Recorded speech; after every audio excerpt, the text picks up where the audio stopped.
Hi friends, hope you're doing good. In our previous lecture, we have learned basic terminologies in polity, and in this session, we will see constitution in detail. Constitution, why and how. This is the first chapter of your class 11 NCERT, Indian Constitution work. So in this session, we will see these topics in detail. What is a constitution? Why do we need a constitution? What the constitution does to the society? How was the constitution made, or how was the constitution formed? How constitution govern the allocation of powers or power in the society, and finally provisions adopted from various countries. And if you're watching this video first, it is good to watch our previous one, which is available here in this playlist.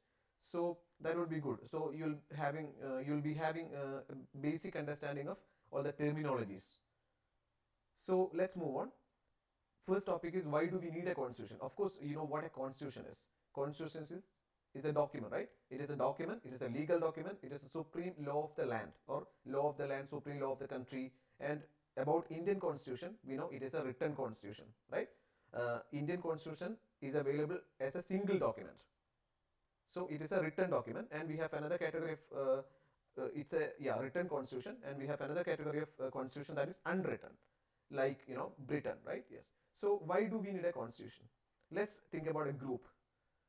And what are the specialties of group? A group may be having members which are diverse in nature, right? Diverse in religion, profession, hobby, abilities. Some are rich, some may be poor, some are old, some are young. So these are various things that made it diverse.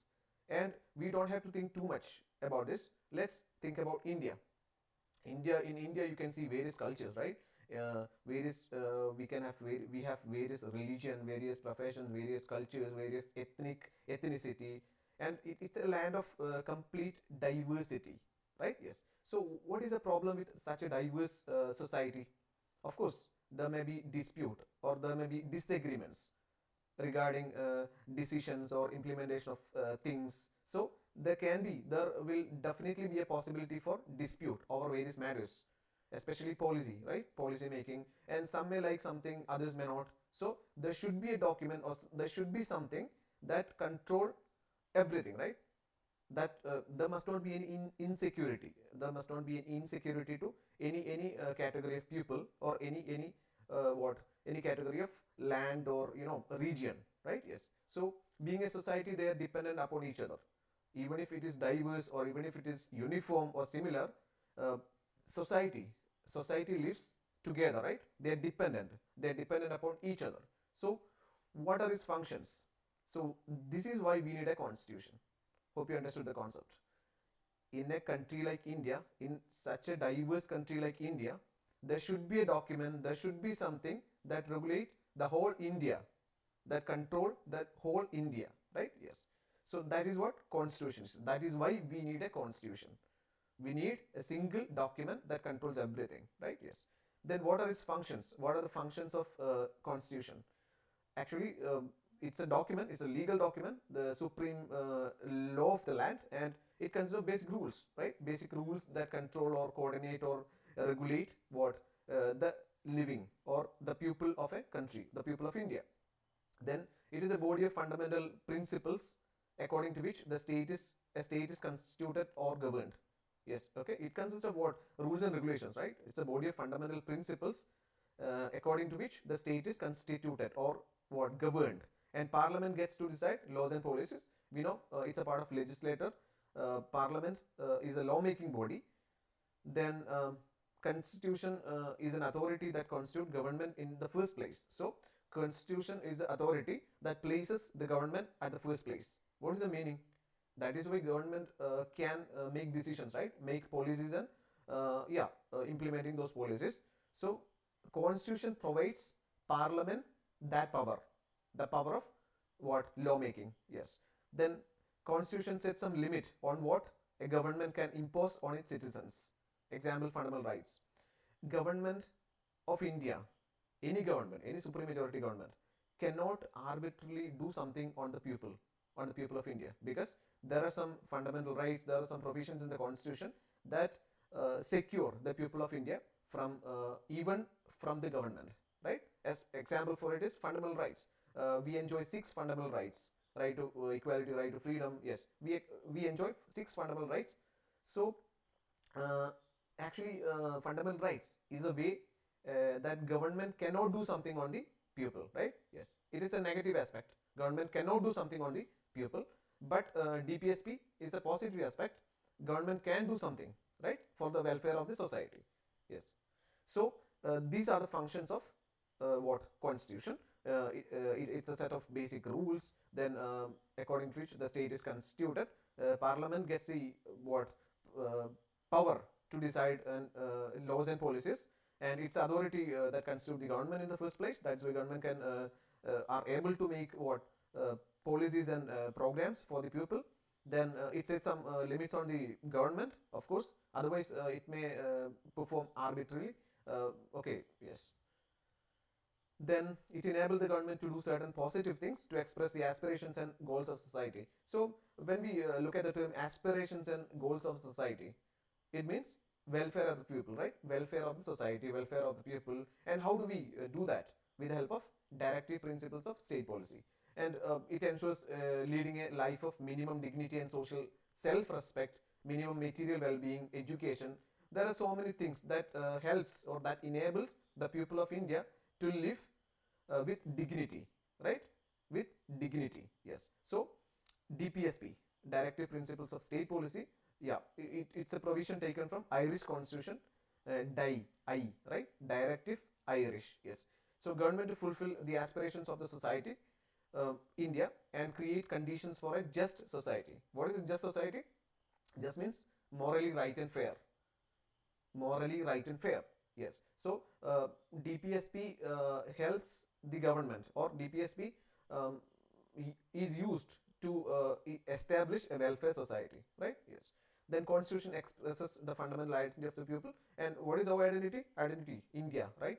India, people of India. Yes, that's identity. So constitution provides or expresses that identity, or gives identity to the people of India. Yes. So these are the functions of the constitution. We have seen DPSP. We'll discuss DPSP in detail in the coming class. Okay. Yes. So then, what is a constitution? Constitution is supreme law of the land, right? Yes. And it can be categorized into two: written constitution, unwritten constitution. In the case of India, it is written. India, US, it is written, and unwritten, British. The very meaning is, in written constitution, the document or the constitution will be available, or is available as a single document or set of documents. But in the case of unwritten constitution, it may be scattered. It may be scattered in the sense it may not be binded into a single or a set of. It may be here and there, right? Yes, we have seen it in the previous class. So, but one more thing, one more difference is written constitution, like US. It is very rigid. It is very rigid to amend the constitution. But Britain constitution is what, flexible. It is that flexible. But Indian constitution is what, not as rigid as US constitution and not as flexible as Britain constitution. Okay, yeah. So UK do not have one single document that can be called a constitution. It has a series of documents and decisions taken collectively. We have seen in the previous video. It consists of what, some treaties, some legal agreements, all those kind of things together called the constitution, right? It's not a single document or set of documents. Yeah. Then India, now single institution acquires monopoly of power, of course, because in India government, the organs of government, legislature, executive and judiciary, all enjoy its own power, right? So the power is not concentrated in a single entity. Even though it is called government, government has three wings: legislature, executive and judiciary. So fragmenting the power to various institutions helps what, the very possibility of having avoiding the monopoly, right? Yes. And even independent bodies like election commission, statutory body like election commission, yeah, making means with the help of executive order. Okay, yes, statutory, yeah. Then successful constitutions strike the right balance between preserving core values and adapting them to new circumstances, make it a living document. So just like a welfare state, we can directly connect it to what, DPSP, right? Directive Principles of State Policy. The same way, living document. You can directly connect living document, the concept of living document, to amendments, constitutional amendments. So it helps what, making amendments, making changes to the constitution to the demand of the time, right? To the demand of the time. So it is a living document. Hope you understood the concept of living document. That is, our constitution is not that rigid or not that flexible, but it's possible to amend the constitution, right? Yeah, with the help of Article 368. Yes, you know it. Then how was the constitution made? How was the constitution formed? Of course, Constituent Assembly. It held its first meeting on sitting on 9th December 1946. Adopted the Constitution 26th November 1949. That's the date given in the preamble. Then came into force on 26th January 1950, Republic Day, and Jawaharlal Nehru, Pandit Nehru forwarded or presented objective resolution. Objective resolution simply means what? The objectives, aims, and motives of the Constitution. Only one provision was passed without any debate: the introduction of universal suffrage. What is universal suffrage? It's about voting, right? After crossing a certain age, a person, he or she, will be eligible to vote. It was reduced from 21 to 18, right? 21 to 18 in 1988. Yes.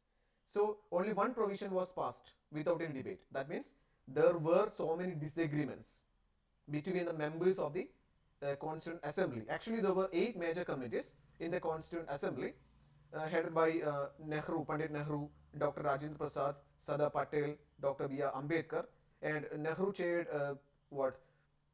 Union Constitution Committee, then and some other committees as well. Rajendra Prasad Steering Committee, Sardar Patel Fundamental Rights, then Provincial Constitution Committee, then Dr. Ambedkar, of course, the man behind the Constitution, Drafting Committee, right? Chairman of Drafting Committee. And of course, Drafting Committee is one of the most important among all other committees.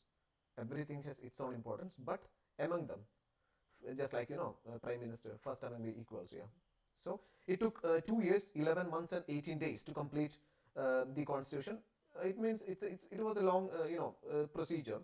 It took 2 years. So that means, even though some are saying the Constitution, Indian Constitution, was a borrowed Constitution, was a Constitution that copied many of its provisions from the Government of India Act 1935, or from various countries like USA, Britain, Germany, USSR, okay, whatever it is.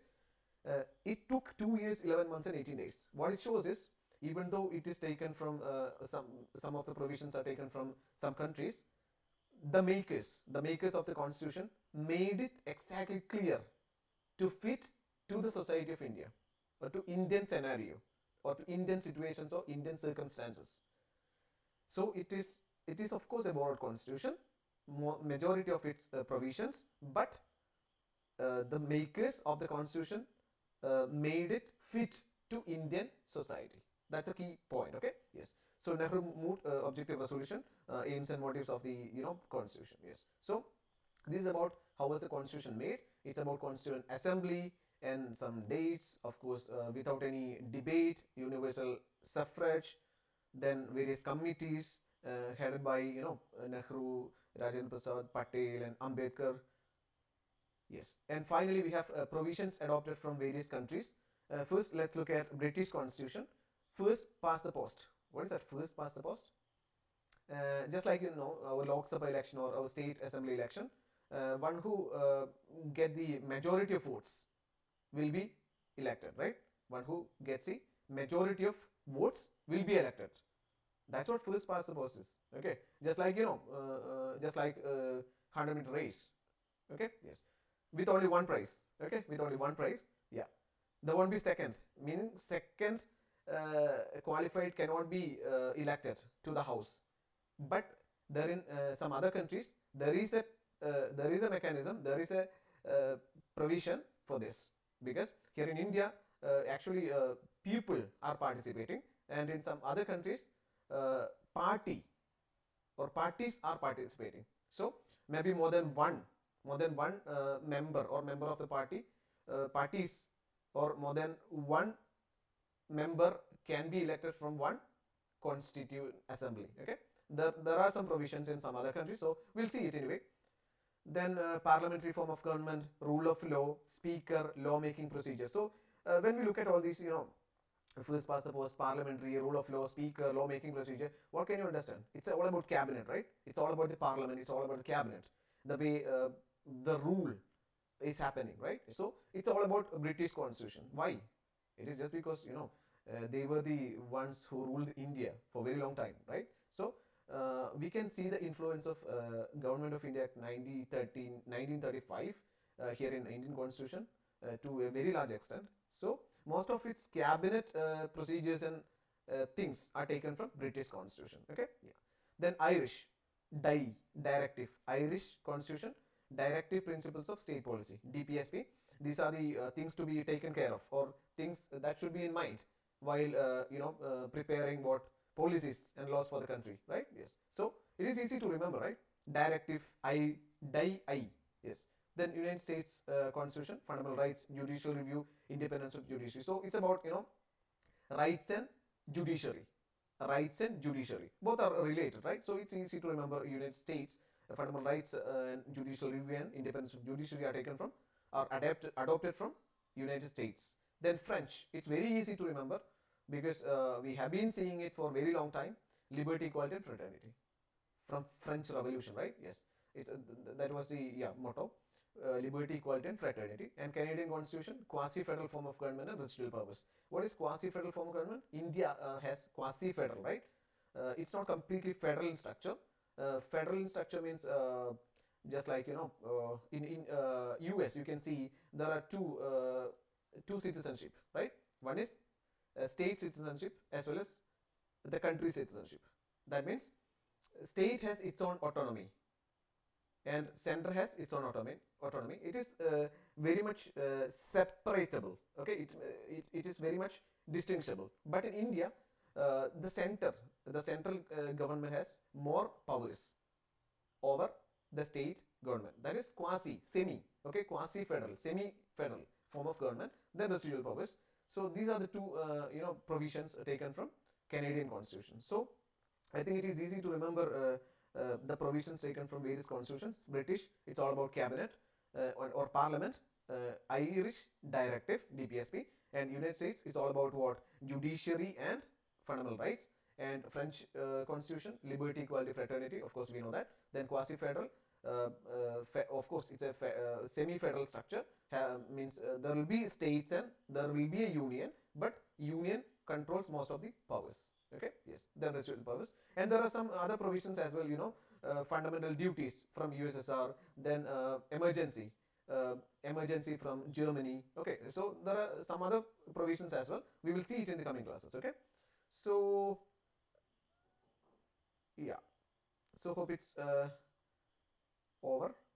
So we have started with by defining the constitution, then what are functions, and we have seen what a constitution is, then how was it made, then finally provisions adopted. So just have your textbook with you, Indian constitution work, and you can prepare notes on it. Okay, of course you have to parallelly read Indian constitution work, definitely. And I've included all the important points here in this slide, in this video lecture series.